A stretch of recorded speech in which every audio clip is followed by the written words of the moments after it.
নমস্কার বন্ধুরা, মিতাজ ফুড জোনে তোমাদের সবাইকে আরও একবার স্বাগত জানিয়ে শুরু করছি আমার আজকের রেসিপি। আজকে আমি তোমাদের সাথে খুব সহজে আর খুব একটা ঝামেলা ছাড়াই কড়াইতে কিভাবে মাটন রান্না করা যায় তার একটা সহজ ভিডিও শেয়ার করতে চলেছি। যারা প্রেসার কুকারের ঝামেলা ছাড়া খুব সহজে বাড়িতে মটন রান্না করতে চাও তারা কিন্তু আজকের রেসিপিটা কোথাও স্কিপ না করে পুরো ভিডিওটা দেখতে থাকো। আশা করি আমার আজকের রেসিপি তোমাদের কাছে ভীষণই ভালো লাগবে আর অনেকটাই কাজে আসবে। আর রেসিপিটা ভালো লাগলে অবশ্যই একটা লাইক করতে ভুলো না। তো রেসিপিটা শুরু করার জন্য প্রথমে আমি একটা বড় মিক্সিং বোলের মধ্যে নিয়ে নিয়েছি 500 গ্রাম মাটন। আমি এখানে মাটনের পিসগুলো এরকম মিডিয়াম করে কেটে নিয়েছি। আর মাটনের পিসের মধ্যে কিন্তু যেরকম চর্বি লেগে আছে সেটুকু চর্বি আমি নিয়েছিলাম। তোমরা কিন্তু অবশ্যই নিজের পছন্দ মতন মাটন এখানে ব্যবহার করবে। এবার এই মটনটা ম্যারিনেশনের জন্য এর মধ্যে অ্যাড করে দিচ্ছি প্রথমে স্বাদ মতো নুন বা পরিমাণ মতো নুন। আমি এখানে একটু বেশি পরিমাণে নুনটা মাখিয়ে রাখছি, এতে করে কিন্তু মটনটা রান্না হয়ে যাবার পর খেতেও ভালো হবে আর কোনো রকম পানসে লাগবে না। তো আমি এখানে 1 চা চামচ নুন দিয়েছি। আর নুনের পরিমাণটা অবশ্যই টেস্ট মতন তোমরা অ্যাড করে নেবে। তার সাথে দিয়ে দিচ্ছি 1/2 চা চামচ হলুদের গুঁড়ো। তারপর অ্যাড করে দিচ্ছি 1/2 চা চামচ ধনে গুঁড়ো, 1/2 চা চামচের থেকে একটু কম জিরে গুঁড়ো। তারপর দিচ্ছি ঝালের জন্য 1/2 চা চামচ ঝাল লঙ্কার গুঁড়ো। এখন অ্যাড করছি আদা রসুন আর কাঁচা লঙ্কার পেস্ট। আমি এখানে 2 চা চামচ আদা রসুন কাঁচা লঙ্কার পেস্ট ব্যবহার করছি। তোমরা এখানে পছন্দ মতন পরিমাণটা বাড়াতে বা কমাতে পারো, তবে আমি এখানে অর্ধেকটা অ্যাড করলাম আর বাকি অর্ধেকটা রান্নার সময় ব্যবহার করব। আমি এখানে 50 গ্রাম আদা, 20 থেকে 25 কোয়া রসুন আর 7 থেকে 8টা কাঁচা লঙ্কা একসাথে পেস্ট করে রেখেছি। তারপর একটা বাটিতে কিছুটা পরিমাণ টক দই নিয়েছি। এখানে 3 থেকে 4 টেবিল চামচ টক দই হবে। আর টক দইটা কিন্তু অবশ্যই রুম টেম্পারেচারে হতে হবে। এবার এই দইটাকে একটা কাঁটা চামচের সাহায্যে খুব ভালো করে ফেটিয়ে নিচ্ছি। একটু সময় নিয়ে কাঁটা চামচ দিয়ে দইটাকে ভালো করে ফেটিয়ে নিয়েছি। এর মধ্যে কিন্তু কোনো রকম দানাদার অংশ নেই। এবার ফেটানো টক দইটাকে এর মধ্যে অ্যাড করে দিলাম। এবার সব শেষে অ্যাড করতে হবে পরিমাণ মতন সর্ষের তেল। আমি এখানে 4 থেকে 5 টেবিল চামচ সর্ষের তেল অ্যাড করেছি। এখন এই সমস্ত কিছু একসাথে খুব ভালো করে মাটনের সাথে মাখিয়ে নিচ্ছি। আর মাটনটা মাখার সময় কিন্তু এভাবে একটু হাতের সাহায্যে প্রেস করে করে মাখতে হবে, তাহলে মাংসের মধ্যে মশলাটা ঠিকঠাকভাবে ঢুকে যাবে। তার জন্য এভাবে একটু প্রেস করে করে খুব ভালো করে হাতের সাহায্যে মেখে নিচ্ছি। আর অবশ্যই চেষ্টা করবে হাত দিয়ে মেখে নেওয়ার, এতে করে কিন্তু মাখতে সুবিধা হবে। তো দেখো সব কিছু খুব ভালো করে একসাথে মাখিয়ে নিয়েছি। এবার এই মাটনটা ঢাকা চাপা দিয়ে প্রায় 1 ঘন্টার জন্য রেস্টে রেখে দেব। যত বেশিক্ষণ সময় ধরে রেস্টে রাখা যাবে তত কিন্তু মাটনটা খেতেও ভালো হবে। তো আমি এখানে একদম ঢাকা চাপা দিয়ে 1 ঘন্টার জন্য রেস্টে রেখে দিচ্ছি। 1 ঘন্টা পর গ্যাসের ওপর একটা কড়াই বসিয়ে দিয়েছি। আর কড়াইটাকে প্রথমে ভালো মতন গরম করে নিয়ে এর মধ্যে আমি পরিমাণ মতন তেল দিয়ে দিচ্ছি।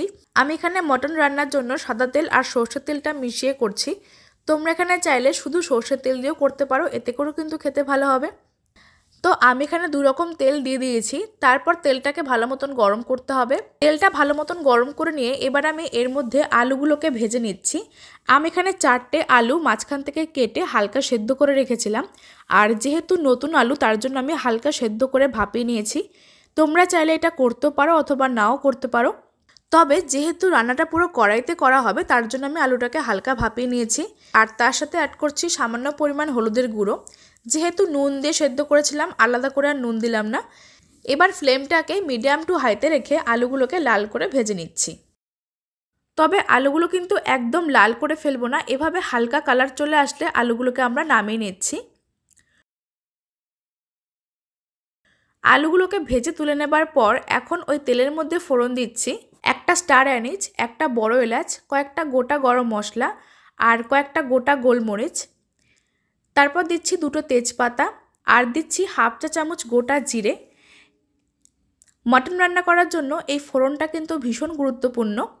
তো ফোড়নটা আমি দিয়ে দিয়েছি, তারপর হালকা করে নেড়েচেড়ে নিয়েছিলাম। এখন আমি এর মধ্যে অ্যাড করছি 4টে বড় সাইজের কুচানো পেঁয়াজ। আর পেঁয়াজটাকে একদম মিহি করে কুচিয়ে রেখেছিলাম। আমি এখানে 500 গ্রাম মাটনের জন্য 4টে পেঁয়াজ নিয়েছিলাম। আর পেঁয়াজগুলো কিন্তু মিডিয়াম থেকে বড় সাইজের রয়েছে। গ্যাসের ফ্লেমটাকে মিডিয়াম টু হাইতে করে দিয়ে পেঁয়াজটাকে হালকা নাড়াচাড়া করে ভেজে নিচ্ছি। পেঁয়াজটা যখন একটু নরম হয়ে যাবে তখন আমি এর মধ্যে অ্যাড করে দিচ্ছি সামান্য পরিমাণ চিনি। এতে করে রান্নার মধ্যে কিন্তু কোনো রকম মিষ্টি ভাব আসবে না, তবে চিনিটা ক্যারামেলাইজ হয়ে পেঁয়াজটা একটা সুন্দর কালার আনবে। চিনিটা দিয়ে খুব ভালো করে নাড়াচাড়া করে মিশিয়ে নিচ্ছি।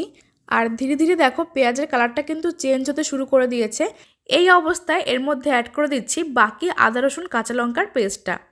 আমি এখানে আদা রসুন আর কাঁচা লঙ্কাটা একসাথে মিক্সিতে পেস্ট করে নিয়েছিলাম। তোমরা এখানে চাইলে আলাদা আলাদা করে পেস্ট করতে পারো। একটু হালকা নাড়াচাড়া করে ভেজে নিচ্ছি যতক্ষণ না পর্যন্ত এর কাঁচা গন্ধটা চলে যায়। তারপর এর মধ্যে অ্যাড করে দিচ্ছি কাশ্মীরি লাল লঙ্কার গুঁড়ো। একটা পাউচ প্যাকেট নিয়েছিলাম, তার থেকে অর্ধেকটা অ্যাড করে দিচ্ছি। আর তেলের মধ্যে আমি এটা অ্যাড করে দিচ্ছি, এতে করে কিন্তু একটা সুন্দর কালার আসবে আর মাটনটা দেখতেও ভালো হবে। আর এটা দেওয়ার পর কিন্তু দেখো কালারটা কতটা চেঞ্জ হয়ে গেছে। তারপর এর মধ্যে অ্যাড করে দিচ্ছি একদম সামান্য পরিমাণ হলুদের গুঁড়ো। কালারটাকে একটু ব্যালেন্স করার জন্য আমি এখানে হলুদের গুঁড়ো অ্যাড করেছিলাম।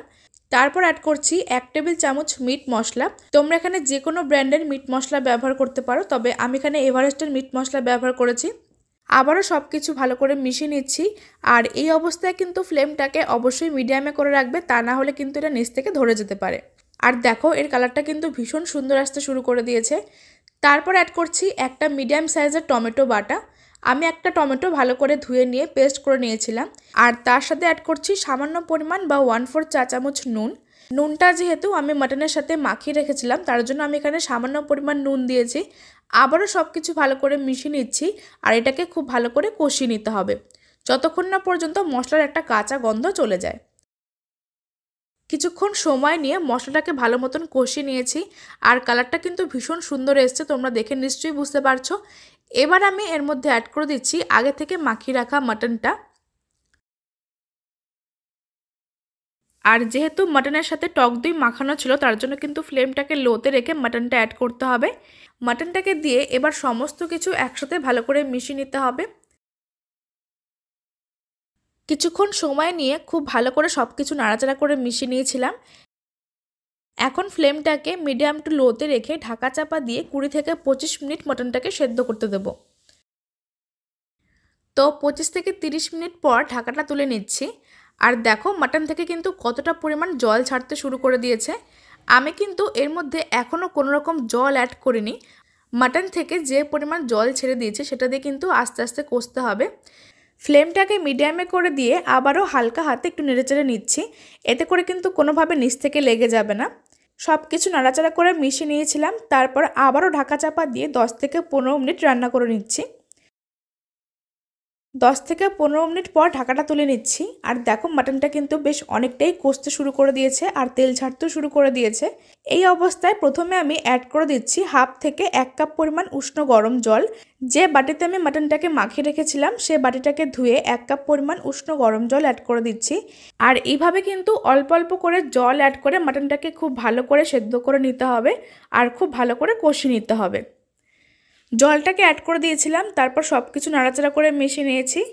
এই অবস্থায় অ্যাড করে দিচ্ছি আগে থেকে ভেজে তুলে রাখা আলু। আমি এখানে আলুগুলোকে এই অবস্থায় অ্যাড করে দিয়েছিলাম। তারপর নাড়াচাড়া করে একটু আলুগুলোকে মিশিয়ে নিয়েছি।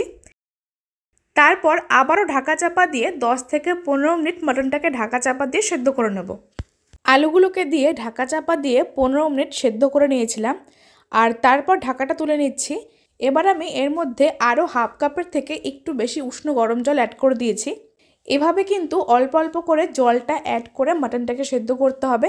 যেহেতু মাটনটাকে প্রেসার কুকারে সেদ্ধ করছি না, তার জন্য এভাবে কিন্তু সেদ্ধ করতে হবে। আর তার সাথে আমি এখানে অল্প পরিমাণ জায়ফল নিয়েছি। আর জায়ফলটাকে আমি একটা ছোট গ্রেটারের সাহায্যে ভালো করে গ্রেট করে দিচ্ছি। আর এভাবে যদি অল্প পরিমাণ জায়ফল গ্রেট করে দেওয়া হয় তাহলে কিন্তু মাটনটা সুসেদ্ধ হয়। আমি এখানে 1/4 চা চামচ জায়ফল গ্রেট করে দিয়ে দিয়েছি। আর তার সাথে অ্যাড করছি স্বাদ মতন নুন। যেহেতু আমি এখানে জলের ব্যবহার করেছিলাম, তার জন্য এখানে স্বাদ মতো নুনটা অ্যাড করতে হবে। আর নুন ঠিকঠাকভাবে না হলে কিন্তু মাটনটা খেতেও ভালো হবে না।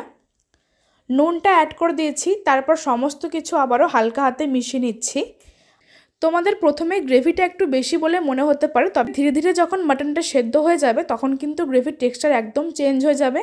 আর আমি এখানে জায়ফল গ্রেট করে দিয়েছিলাম। তোমরা যদি চাও তাহলে কিছুটা পরিমাণ কাঁচা পেঁপে গ্রেট করে দিতে পারো অথবা বেটেও দিতে পারো। এতে করেও কিন্তু মাটনটা খুব সুন্দরভাবে সেদ্ধ হবে। তো বন্ধুরা, আজকের এই সহজ মাটনের রেসিপিটা তোমাদের কাছে কেমন লাগলো সেটা কিন্তু আমাকে অবশ্যই কমেন্ট করে জানিও। আর রেসিপি ভালো লাগলে অবশ্যই লাইক করো, অনেক অনেক শেয়ার করে দিও। আর আমার এরকম রেসিপির আপডেট সহ আরও অন্যান্য রেসিপির আপডেট সবার আগে পাওয়ার জন্য আমার চ্যানেলটিকে সাবস্ক্রাইব করতে একদম ভুলো না। তো চলো, আজকের রেসিপিটা আমি এখানে শেষ করছি। তোমরা সকলে খুব ভালো থেকো। ধন্যবাদ।